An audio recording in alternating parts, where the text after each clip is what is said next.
Hi guys, welcome back to my channel. आज मैं आपके साथ ब्लैक एंड वाइट का नेक्स्ट पार्ट शेयर करने वाली हूँ।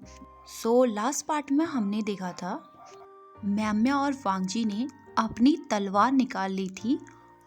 वहीं दूसरी ओर नी हुशान के पास सिर्फ उसका पंखा था, इसलिए उसने अपनी कांपते हुए हाथों से अपने पंखे को खड़ा कर दिया। विहिंग और सिचेन आपस में लड़ रहे थे।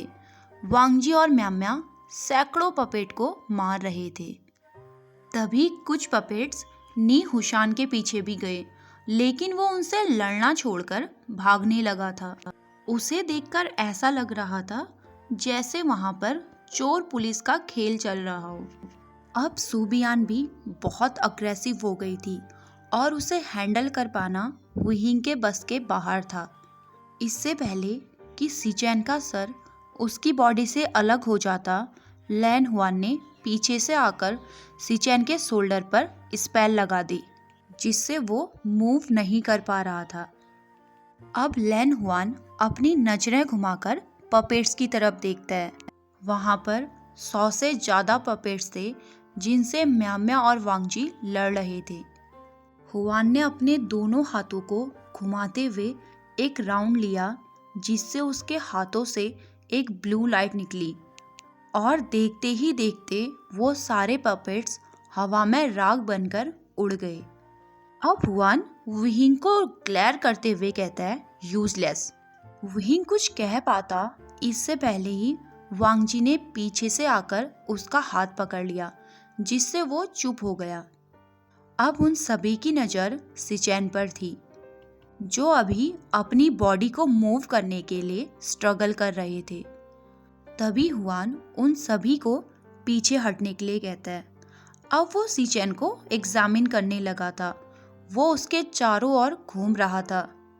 तभी उसकी नज़र सिचेन के सर पर पड़ी, जहां पर एक बड़ी सी लोहे की कील थी। कील को देखकर हुआन समझ गया था कि जो कोई भी इसके पीछे है, उसका टारगेट सिचेन थे। उसने फोर्सफुली सिचेन के हेड से उस कील को बाहर निकाला। वो लगभग 4 इंच लंबी थी। जैसे ही कील निकली, सिचेन चिल्लाते हुए अगले ही पल अनकॉन्शियस होकर जमीन पर गिर गए। लगभग 2 घंटे बाद उन्हें होश आया। इस बीच हुआन वांगजी को ऐसे ट्रीट कर रहा था जैसे वो उसका फियांसे नहीं, उसकी वाइफ हो, जो बात विहिंग को बहुत ज़्यादा अननॉय कर रही थी। वो सोच रहा था बस एक मौका मिल जाए, वो अपनी सूबियान से इस ओल्ड इमोर्टल के दोनों हाथ को काट देगा, जो वांगजी को छूने के लिए हमेशा इनपेशेंट रहते हैं। वांगजी विहिंग की आंखों में गुस्सा देख सकता था और कहीं ना कहीं वो ये सब एंजॉय कर रहा था। होश में आने के बाद सिचेन के सर पर बहुत दर्द था। तभी हुआन उससे पूछता है, क्या तुमने उसे देखा? लेकिन उन्होंने कहा कि धुंध बहुत ज़्यादा थी, जिस वजह से उन्हें कुछ दिखाई नहीं दिया, लेकिन उन्हें महसूस हो रहा था कि कोई परछाई उनके चारों ओर चक्कर लगा रही है। तभी सडनली उन्हें अपने सर में जोर का दर्द हुआ और उसके बाद का उन्हें कुछ भी याद नहीं। तभी सिचेन पूछते हैं, बाकी सब कहाँ हैं? जिसे सुनकर नी हुशान, जो काफ़ी डरा हुआ था, वो गुस्से में कहता है, हमें कैसे पता होगा? मुझे तो तलवार चलानी भी नहीं आती। अभी उन पपेट्स के हाथों मैं कुंवारा ही मर जाता, अगर लैन हुआन सही टाइम पर नहीं आते। ये सुनकर सिचेन ने पोलाइटली उन सभी से माफ़ी मांगी, क्योंकि सभी को सेफली क्लाउड रेसेस तक पहुंचाने की जिम्मेदारी सिचेन की थी। तभी सिचेन अपनी फ्लूट निकालते हैं और वांगजी से जिधर प्ले करने को कहते हैं। उन दोनों ने एक मैजिकल मेलोडी प्ले करी, जिस वजह से वहाँ पर जितनी भी रिसेंटफुल एनर्जी थी, वो सभी गायब हो गई थी और सारे डिसिपल उस मेलोडी को सुनकर वहाँ आ गए थे। लेकिन वो अभी अपने होश में नहीं थे। जैसे ही सिचेन ने फ्लूट प्ले करना बंद किया, वो सभी बेहोश होकर नीचे गिर गए। जब विहिंग ने उन डिसिपल्स को देखा, तो उनमें वेंचिंग नहीं थी। वो वरीड होते हुए कहता है, यहाँ पर वेंचिंग नहीं है, कहीं उसे कुछ हो तो नहीं गया। अब वो पाउट बनाते हुए कहता है, मैंने उसके साथ अच्छे से फ्लर्ट भी नहीं किया था।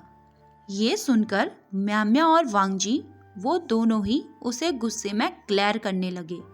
तभी विहिंग अपनी बात संभालते हुए कहता है, मेरे कहने का मतलब है उसने मेरी काफ़ी मदद करी थी और वो अच्छी लड़की है, इसलिए उसके साथ कुछ गलत नहीं होना चाहिए। उस टाइम तक ऑलमोस्ट शाम हो चुकी थी। तभी लैन हुआन उन डिसिपल की तरफ देखकर कहता है, जो अभी अनकॉन्शियस थे, हम इन्हें ऐसे छोड़कर नहीं जा सकते, इसलिए आज रात हमें यहीं रुकना होगा। और रही बात उस लड़की की, उस पर रिसेंटफुल एनर्जी का असर नहीं हुआ है, इसलिए वो ठीक होगी। ये सुनकर विहिंग गुस्से में कहता है, तुम इतने कॉन्फिडेंस से कैसे कह सकते हो कि वेंचिंग ठीक होगी? कहीं ऐसा तो नहीं कि तुमने उसके साथ कुछ करा हो? तभी वांगजी विहिंग से गुस्से में कहता है, बिहेव। अब म्याम्या भी कहती है, मुझे लगता है लैन हुआन सही कह रहे हैं, हमें आज रात यहीं रुकना चाहिए। म्याम्या वेंचिंग को बिल्कुल पसंद नहीं करती, क्योंकि जब वो उनके साथ होती है तो विहिंग अपनी पूरी अटेंशन वेंचिंग को देता है। रात में वहाँ पर काफ़ी ठंड थी। उन्होंने पास में ही आग जलाई हुई थी। काफ़ी डिसिपल्स अभी भी अनकॉन्शियस गिरे हुए थे। सिचैन का सर दर्द से फट रहा था। नी हुशान झपकियाँ ले रहा था। वहीं हुआन वांगची की ऐसे केयर कर रहा था जैसे वो उसकी प्रेग्नेंट वाइफ हो। विहिंग और म्याम्या साथ बैठे हुए थे, लेकिन विहिंग का पूरा ध्यान वांगची पर था, जो उससे कुछ ही दूरी में हुआन के साथ बैठा हुआ था। उन्हें ऐसे देखकर विहिंग सोच रहा था, क्या वांगची सच में उससे प्यार करता है या वो बस उसकी फीलिंग के साथ खेल रहा है। ये सोचते हुए उसे पता भी नहीं चला कि वो कब म्याम्या के कंधे में सर रखकर सो गया। विहिंग कंफर्टेबली सोया हुआ था और वांगची उसे देख रहा था। वहीं दूसरी तरफ म्याम्या प्यार से उसका सर सहला रही थी। उस टाइम पर कोई भी म्याम्या की आंखों में विहिंग के लिए प्यार देख सकता था। उस टाइम पर वांगची विहिंग के साथ होना चाहता था। वो चाहता था कि विहिंग सिर्फ उसके कंधे में सर रखकर सोए। वो पूरी दुनिया को बताना चाहता था कि विहिंग सिर्फ उसका है, पर वो अभी ऐसा नहीं कर सकता, क्योंकि अभी उसे अपने सेक्ट की कुछ रिस्पॉन्सिबिलिटीज़ को पूरा करना है। वो ये जानता है कि जब विहिंग उसे और हुआन को साथ देखता है तो उसे हर्ट होता है, पर अभी वो चाह कर भी कुछ नहीं कर सकता, क्योंकि हुआन के साथ उसका ये रिश्ता एक कॉन्ट्रैक्ट की तरह है जिसे वो नहीं तोड़ सकता। पर फ्यूचर में वो सिर्फ विहिंग के साथ होगा। ये सोचते हुए वो भी सो गया। दूसरे दिन तक सभी डिसिपल्स को होश आ गया था। अब वो सभी वेंचिंग को ढूंढने के लिए आगे बढ़ गए। तभी वांगजी नोटिस करता है कि विहिंग उसे इग्नोर कर रहा था। वान वांगजी को 1 मिनट के लिए भी नहीं छोड़ रहा था, जिस वजह से वो चाह कर भी विहिंग से बात नहीं कर पा रहा था। ये बात सिचैन ने भी नोटिस कर ली। तभी उन्होंने कहा, मुझे लगता है हम सभी को अलग अलग डायरेक्शन में जाना चाहिए। ये बात हुआन को थोड़ा अजीब लगी, इसलिए उसने तुरंत कहा, ठीक है, मैं और वांगजी साथ जाएंगे। पर जेबूजुन ने मना कर दिया। उन्होंने कहा, तुम दोनों स्ट्रॉन्ग कल्टीवेटर हो, इसलिए तुम अलग रहकर दूसरे डिसिबल्स को लीड करोगे। सिचैन को पता था कि हुआन इतनी आसानी से उनकी बात मानने वालों में से नहीं है। इससे पहले कि वो प्रोटेस्ट करता, उन्होंने कहा, मास्टर वी और मैं साथ जाएंगे, हमारे साथ 5 और डिसिपल्स भी होंगे। उन्होंने नी हुशान, म्याम्या और लैन हुआन के साथ कुछ डिसिपल्स को अलग डायरेक्शन में भेज दिया। हुआन के जाने के बाद उन्होंने कहा, मास्टर वी, मुझे लगता है आपको वांगजी के साथ जाना चाहिए। तब विहिंग कहता है, पर आपने तो कहा था इससे ज्यादा। वो कुछ और कह पाता, वांगजी ने उसका हाथ पकड़ लिया और उसे अपने साथ ले जाने लगा। विहिंग गुस्से में कह रहा था, लंजा छोड़ो मुझे, पर वांगजी कहाँ सुनने वाला था। जेबू जुनबी 14 डिसिपल्स को अपने साथ लेकर अलग डायरेक्शन में चले गए थे। कुछ दूर जाने के बाद विहिंग ने गुस्से में वांगजी का हाथ झटक दिया, जिसे देखकर वांगजी अपनी आवाज ऊंची करते हुए कहता है, विहिंग। लेकिन विहिंग एक क्रैक वॉइस में कहता है, हमारा रिश्ता क्या है लंजा? क्योंकि जहाँ तक मैं जानता हूँ तुम उस ओल्ड इमोर्टल के बेट्रोड हो और तुम उसके सामने मेरी तरफ देखते भी नहीं। वो जब चाहे तुम्हें छूता है, तुम्हारी केयर करता है और तुम भी उसे वो सब करने देते हो जो वो चाहता है। तुम्हें उसके साथ देखकर मुझे हर्ट होता है। मैं चाहता हूँ कि तुम मेरे हस्बैंड बनो, ना कि उस ओल्ड डेमन की वाइफ। ये सुनकर वांगजी के चेहरे पर एक क्यूट स्माइल आ गई थी और दूसरी तरफ विहिंग था जो ये सब बोलते हुए रोए जा रहा था। तभी वांगजी उसके पास जाकर जेंटली उसके आंसुओं को पोंछता है। रोने की वजह से उसके चीक्स रेड हो गए थे और उसकी आंखें स्वलन हो गई थी। वो अपनी टीयरी आइज से वांगजी की तरफ ऐसे देख रहा था जैसे वो चाहता हो कि वांगजी उसे कंफर्ट करे। तभी वांगजी उसके चियरी लिप्स पर एक सॉफ्ट किस करता है, जिससे विहिंग के फेस पर एक शाइन आ गई थी। लेकिन कुछ ही टाइम बाद वो शाइन गायब हो गई। विहिंग डार्क फेस के साथ वांगजी को देख रहा था। तभी उसने कोल्ड टोन में पूछा, लंजा, क्या तुमने उस ओल्ड इमोर्टल को भी किस किया है? ये सुनकर वांगजी शॉक हो गया था। उसने फिर से विहिंग को किस किया और कहा, हम लैंड सिर्फ एक बार प्यार करते हैं और इस गुसु के सेकंड प्रिंस ने तुम्हें अपने पूरे दिल से प्यार किया है, तो मैं उस ओल्ड इमोर्टल को कैसे किस कर सकता हूँ?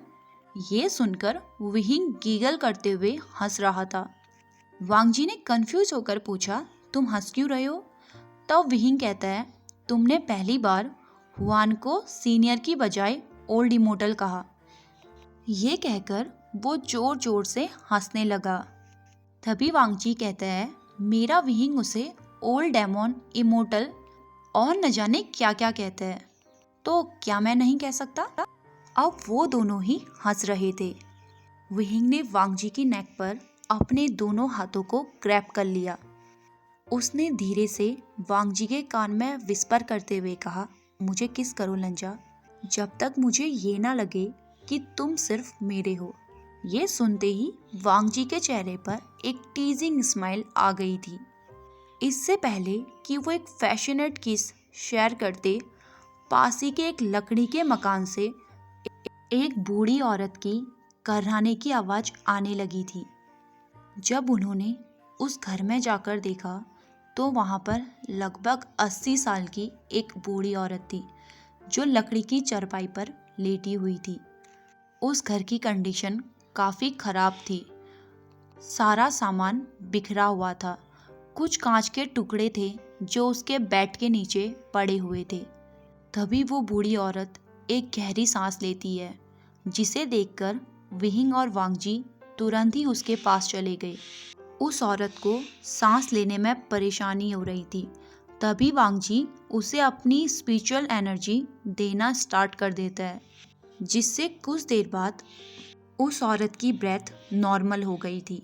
जब वो थोड़ा काम डाउन हो गई तब विहिंग ने उससे पूछा, क्या आप यहाँ अकेली रहती हैं? वो लेडी काफ़ी डरी हुई थी और उसकी पूरी बॉडी कांप रही थी। तभी वो डरी हुई आवाज़ में कहती है, एक हफ्ते पहले हमारे गांव में लाल कपड़ों में कुछ लोग आए थे। वो यहाँ से सभी को ले गए। उन्होंने किसी को नहीं छोड़ा। ये कहकर वो विहिंग को धक्का देती है। ओके गाइस, आज के लिए बस इतना ही। एंड शाम तक इसका नेक्स्ट पार्ट भी आ जाएगा और मैं कोशिश करूँगी कि मैं आज से इसके 2 पार्ट डेली अपडेट करूं, जिससे ये जितनी जल्दी हो सके कंप्लीट हो जाए। फिर उसके बाद मुझे माय लिटिल इम्प्रेस को भी तो शेयर करना है गाइस। बस आप मेरे चैनल को सब्सक्राइब कर दो please please please please. Okay bye bye.